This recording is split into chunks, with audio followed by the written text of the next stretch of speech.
MAGE. Ambra emerged from the tunnel into a dimly lit, concave room with a low ceiling.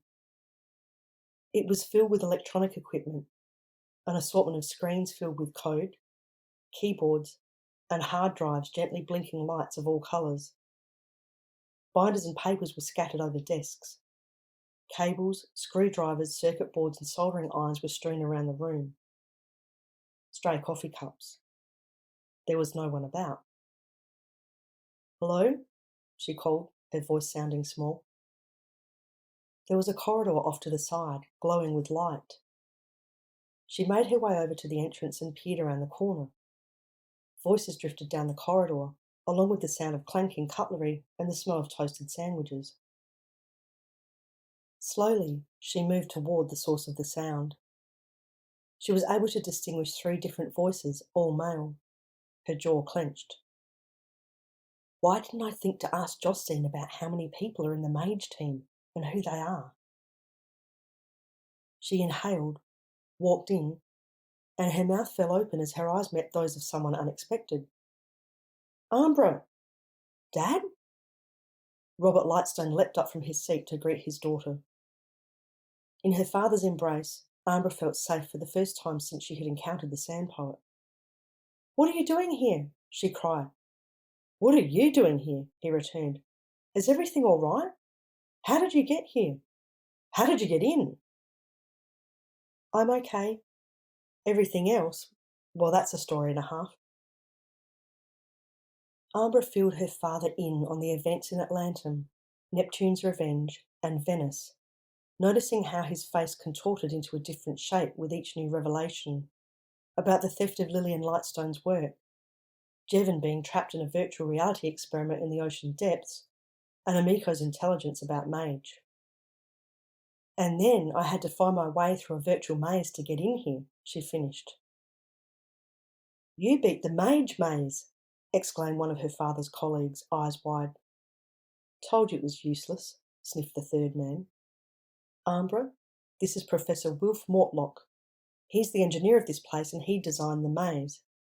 And this," he gestured at his other colleague, "is John Goyder. He's our head of operations." Ambra shook hands with both of them, noticing a look of admiration in Mortlock's eyes. "I'm impressed you found your way in through my maze," said Mortlock. A smug look began to spread across Goyder's face. "It's just as well we did locate this thing in the seed vault then, behind additional layers of security," remarked Goyder. "Anyway, what is MAGE? All I know is it's a simulator," said Ambra.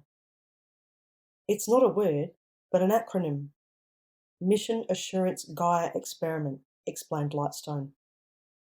"Oh, so that's what MAGE stands for. But what does it mean?" asked Ambra. "In aviation, mission assurance is the ability to safely operate a craft, a metaphor adopted for Spaceship Earth. This simulator is part of the mission-critical capability for human civilization," explained Mortlock. "And Gaia is the ancient Greek name for the goddess of the earth," continued Lightstone. "It's also the name given to the Gaia hypothesis, the idea that the earth itself is alive and self-regulating. Of course, this simulator is one big experiment." "I still don't understand. What is it for? What's the purpose in building it?" pressed Ambra. "I'm glad you asked," crowed Mortlock as Goyder rolled his eyes. "Right this way." They all followed Mortlock back to the main room. MAGE is a simulator that was developed after it was realised that the block to our civilization's challenges, including but not limited to addressing climate change, was not the intellectual understanding of scientific fact, but the emotional acceptance of it. Human beings tend to act according to what we believe and feel, not what we know, said Mortlock. Ambra recalled Lex's words from only minutes ago. More so than knowledge, more so than the rational mind, it is beliefs that shape behaviour. Okay, but what does that have to do with this simulator? Every species has 2 evolutionary tendencies that humans share, her father responded. Firstly, to expand to fill all potential habitats, and secondly, to use all available resources in a habitat. But throughout most of our evolution, we humans have simply not been capable of destroying whole ecosystems. In the absence of massive habitat destruction, there was no selection pressure, no biological inhibition in our evolutionary history for more moderate behaviour. So modern humans still lack instinctive restraints against doing the scale of damage made possible by technology. And now, the same genetic traits that have assured our competitive supremacy have become maladaptive in the very circumstances that our competitive superiority has created, continued Mortlock. So, there are no evolutionary breaks in terms of human biology, clarified Ambra. Right, and the consequences have become much more evident in our lifetime, said Lightstone. However, because of uniquely human social and cultural factors, human beings are not only transmitters of genes, but also beliefs, values, assumptions, and ideologies that shape how we see the world. That means human evolution is as much determined by cultural factors as biological factors, explained Mortlock, continuing to fiddle with instruments and settings as he spoke. And to survive, we must understand that while maladaptive biological mutations will be selected out in an environment for which they are unsuitable, maladaptive cultural patterns can also be selected out. Our cultural programming is the key to keeping our biologically determined but increasingly dangerous behavioural patterns in check. MAGE offers a way to help our cultural programming overcome our biological impetus. The science and intelligence communities may seem unlikely allies, but both have been long aware that humanity is running out of time to avert future scenarios that we are currently trending towards. Climate change, crop failure, flooding, extreme weather events, biodiversity loss, total economic collapse, and civil breakdown. But how does the simulator work? What does it actually do? Pressed Ambra.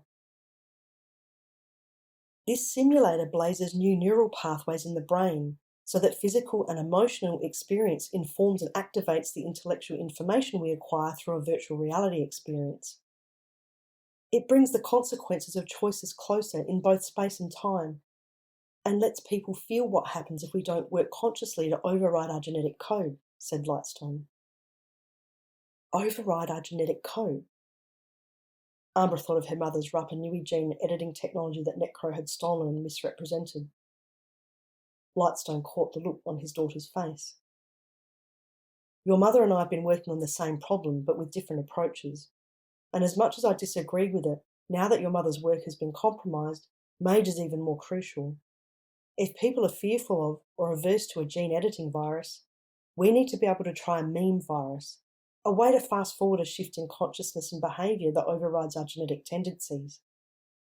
Memes, in the sense of memetics, or transmission of culture, can spread across the same generation as well as between generations and can create change quickly. We've been running various tests and created prototypes like the maze you just experienced, added Mortlock. And we have a few others working on extra elements. Ambra wondered about Jevon and if he was still in Lord Abzu's game. But before she could ask whether Jevon's experience would be similar to MAGE, Mortlock was pointing at an alcove on the far wall where Ambra had first entered. And that, declared Mortlock, is how the magic happens. Until now, we've only had the ability to program and test MAGE on a much, much smaller scale. Now we have the power source we need for the full MAGE experience. In the alcove was a socket. Fitted in the socket was an uncut, unpolished stone of the deepest blue. The size of an orange, it sparkled and shone even though there was little light in the room. The Saturnian diamond. The diamond is here? Now? Already? In response to quizzical looks, Ambra pointed to the diamond. We've only just had it delivered in the last hour or so by our American partner, said Lightstone. He knew it was out there, but for a long time, no one knew where. This is the big breakthrough we needed. That's the reason I'm here. The man who stole Mum's work, the same man Umiko was tracking, wants to steal it and use it for something terrible, said Ambra. Won't happen. This thing is fail-safe, said Mortlock. We're in one of the most secure locations on Earth. Goyder snorted. "I just got in," pointed out Ambra, who was beginning to share Goyder's cynicism over the facility's security features. Mortlock waved away Ambra's concerns. "Well, yes, but you did have a contact who got you into the vault." "How are you going to get people to try this simulator?" asked Ambra. "You can't coerce them." "Not at all. There will be those who are wary and those who are resistant, but there will be no obligation to try it, and anyone wanting to experience MAGE will be fully informed about what is involved and what to expect. Humans are inherently curious. They like games and don't like feeling as if they are missing out on something. We're confident this will become a prestigious experience for some and a dare or face-saving exercise for others," said Mortlock.